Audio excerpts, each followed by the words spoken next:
Hello दोस्तों, नमस्कार। Welcome to my YouTube channel info by Abhi Parihar पे। मैं अभिजीत सिंह परिहार। आज मैं आपसे टीजीटी पीजीटी यूपी की जो टीजीटी पीजीटी 2026 की भर्ती आई है 23,000 की, उसके बारे में बात करने वाला हूँ। देखिए, अभी हाल ही में शिक्षा सेवा चयन आयोग को 23,000 पदों का नोटिफिकेशन दिया गया है। इसके साथ ही अन्य विभिन्न विभागों की भर्तियां भी आई हुई हैं, जैसे हायर की 4,000 पोस्ट हैं और बेसिक शिक्षा परिषद नगर की 15,000 पोस्ट हैं। इसके साथ ही ग्रामीण क्षेत्र की प्रधानाध्यापक और सहायक अध्यापक की 30,000 पोस्ट हैं। इसके अलावा अन्य विभिन्न विभागों की भी भर्तियाँ हैं। तो टोटल ये मिला के लगभग 85,000 पद हैं, जो कि एक ये हमारे लिए बहुत बड़ी अपॉर्चुनिटी है, क्योंकि ये देखिए कि 2019 में जब 69,000 की शिक्षक भर्ती आई थी, उसके बाद से ये 85,000 पद इतने एक साथ आए हैं। तो ये हमारे लिए बहुत बड़ी अपॉर्चुनिटी है और हमें इस पे बहुत ढंग से और बड़ी शिद्दत के साथ काम करना होगा, तभी हम इसमें कहीं न कहीं सफलता प्राप्त कर सकते हैं। अगर मैं टीजीटी पीजीटी 2026 के जो 23,000 पद हैं, उनके बारे में बात करूँ तो ये भी एक बहुत बड़ी वैकेंसी है, क्योंकि 2022 में जब टीजीटी पीजीटी की भर्ती आई थी, तो उसमें कुल 4,163 पद आए थे और उसमें टीजीटी के लगभग वही 3,539 पद थे और पीजीटी के 624 पद थे। और उसके बाद से देखें तो ये पीजीटी की बहुत बड़ी भर्ती है।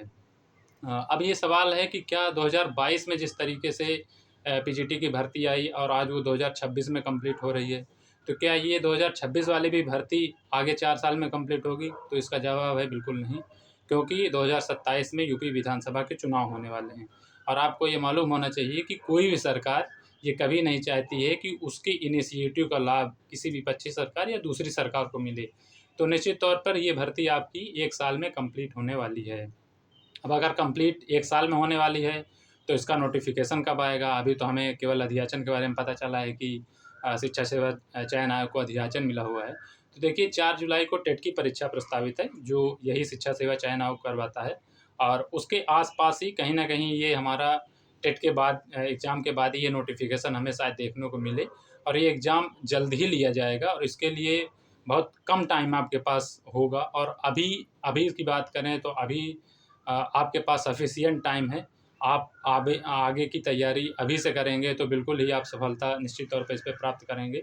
तो 1 साल के अंदर ये भर्ती कंप्लीट होने वाली है और आपको बिल्कुल ही पूरी शिद्दत के साथ इस पे काम करना है।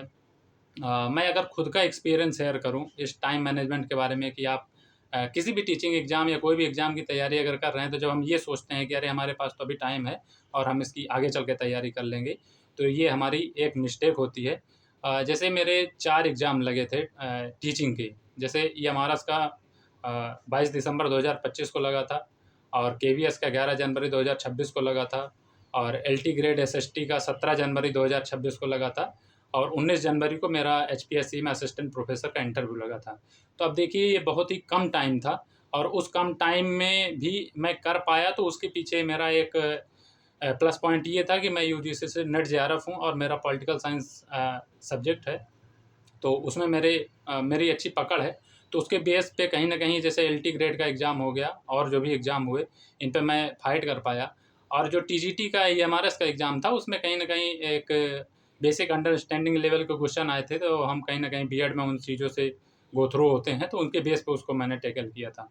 लेकिन अगर आप इसके बारे में सीरियस हैं और इसकी तैयारी करना चाहते हैं, तो आप इस तरीके का रिस्क बिल्कुल नहीं ले सकते और आप कहीं न कहीं उसमें फँस जाएँगे और आपके हाथ से इतनी बड़ी अपॉर्च्युनिटी निकल जाएगी और ये मौका दोबारा नहीं मिलने वाला है। इसको आप पक्का समझ लीजिए। आप जानते हैं कि 2022 की भर्ती केवल अभी कंप्लीट कराई जा रही है। इतने दिन में इन्होंने उसको कंप्लीट नहीं कराया। दूसरे पदों की या दूसरी भर्ती देने की तो बात ही छोड़ दीजिए। तो अगर आपको इसमें लगना है और इसमें सफलता प्राप्त करनी है, तो आप नोटिफ़िकेशन का इंतज़ार मत करिए। आप पूरी तरीके से इसके सिलेबस को डाउनलोड करिए, देखिए और समझिए। उस सिलेबस के अकॉर्डिंग आप तैयारी करिए और अभी हाल ही में जो टीजीटी, पीजीटी के एग्ज़ाम हो रहे हैं, पीजीटी का एग्ज़ाम अभी हुआ है, उसमें आप देखेंगे कि इसका पैटर्न टीजीटी, पीजीटी का पूरी तरीके से चेंज हो चुका है। आप बिल्कुल इस चीज़ को ध्यान में रखिए और मैं अभी पीजीटी का एग्ज़ाम दे के आया हूँ। 2022 के एग्ज़ाम से और आज 2026 के एग्ज़ाम से इसमें ज़मीन आसमान का अंतर है और अगर आपने अपने सिलेबस में इम्पॉर्टेंट टॉपिक ढूँढना शुरू किया तो आप फेल हो जाएँगे। क्योंकि आप में आपके सिलेबस में इम्पॉर्टेंट टॉपिक नहीं है, आपका पूरा सिलेबस ही इम्पॉर्टेंट है। आपको उसके एक-एक पॉइंट से गो थ्रू होना पड़ेगा, क्योंकि आज स्टेटमेंट बेस वाले क्वेश्चन आ रहे हैं और उन स्टेटमेंट के साथ फैक्चुअल चीज़ों को मिक्स किया जा रहा है, डेट को मिक्स किया जा रहा है। ऐसे सम्मेलन या ऐसी डेट को मिक्स कर दिया जाता है जो शायद ही कभी सुने गए हों।